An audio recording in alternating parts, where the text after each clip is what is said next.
Parsha Toldot contains within it the famous story of Jacob dressing up like his brother Esau in order to receive the blessing from his father Isaac near the end of Isaac's life. Isaac is either fully blind or mostly blind, and Jacob's mother Rebekah, instructs her son Jacob how to act to deceive Isaac.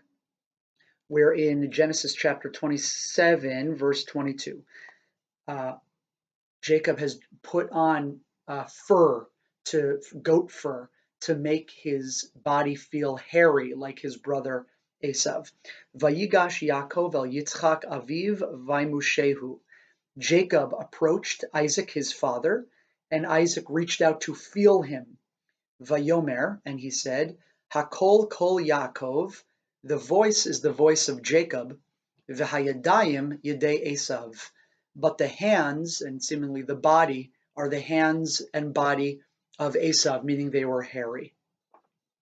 Now the voice that he's referring to refers back a couple of verses where when Jacob approached Isaac, he said, Vayomer Yaakov el Aviv, Jacob said to his father, this is verse 19, Anochi Esav bechorecha, I am Esav, your firstborn. Astiti kasher dibarti elai, I've done as you asked me to do, meaning he brought him food. Kumna shva v'achla mitzedi. Please, father, get up, rise up, sit up, and eat from what I got you. So this is now, and Isaac hears this and says, the voice sounds like the voice of my son Jacob, but the body feels like my son Esau. Rashi makes an interesting comment on the phrase Hakol kol Yaakov. The voice sounds like the voice of Jacob. Rashi says, Shemidaber bilashon tachanunim, for he speaks in a language of sort of softly, beseechingly. And he quotes Rashi, what Jacob had said a couple of verses earlier, Kumna, when he said to his father, Father, please get up. But Aval, Esav, the other son, speaks bilashon kantoria davar. He speaks in a more aggressive, accusing manner. And we see that in just some verses later, when Esav will return to bring his own food for his father, he speaks and says, Yakum avi.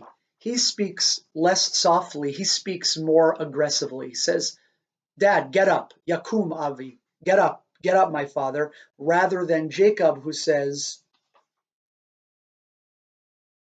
Kumna, please get up. So it's a fine difference between Kumna and Yakum avi, but Rashi sees in that difference the difference between speaking softly and speaking harshly, and says that it's that difference in speaking that Isaac picks up on.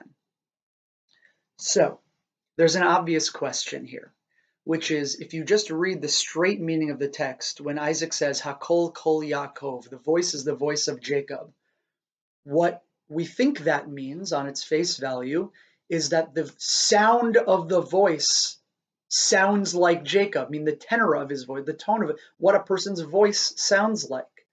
But Rashi is saying, no, it's not the sound of the voice, but the type of words, the word choice, the manner of speaking, that Jacob speaks more softly and beseechingly, whereas Esau speaks more aggressively, directly, and harshly. So why does Rashi choose to read the phrase Hakol kol Yaakov, the voice is the voice of Jacob's, having to do with manner of speech rather than the actual sound of the voice? Says the Maharal of Prague in his commentary, the Gur Aryeh on Rashi. Delo shayach lomar shahaya kol Yaakov mishunem min Esav. You couldn't say, it wouldn't make sense to say that the sound of Jacob's voice is intrinsically different than the sound of Esau's voice. Why? De'im kain, because if it were so, that the sound of their voices were different, ein lecha hakara yoter mikol. There is no recognition greater than the difference the difference in different people's voices sounding differently. Meaning, if Jacob and Esau, if their voices sounded significantly different, distinctively different, then certainly Isaac would be able to recognize that this person coming to him, Jacob, pretending to be Esau, he'd know it's Jacob immediately if he could say, well, wait, your voice, it's clearly you, Jacob. That's what the Maharal is saying, is that the difference between the sounds of people's voices is too distinctive to hide. And he quotes a Gemara, a Talmudic passage in Masechet Chulin, Daf Tzadivav, which is a fascinating idea. It says there that Suma hech mutar beishto, says we have a problem, which is that if a couple who are married want to have relations to each other, they have to be sure that they are in fact each other's spouses, lest they unwittingly or unknowingly commit either adultery or some improper sexual act by unknowingly being intimately with the wrong person. That's a general rule. So now we have a specific case, which is, what about a blind person? According to that rule, how could a blind person ever be with their spouse? They might not know if it's in fact the right person.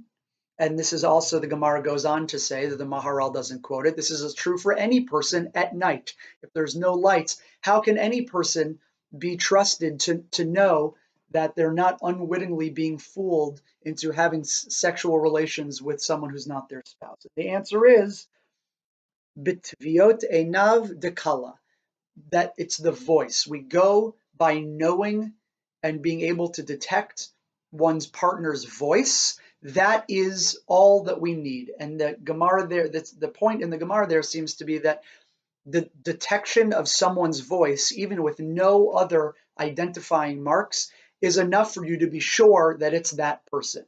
So why does the Maharal bring this Talmudic passage here? Shma mina dekol hu hakara gemora.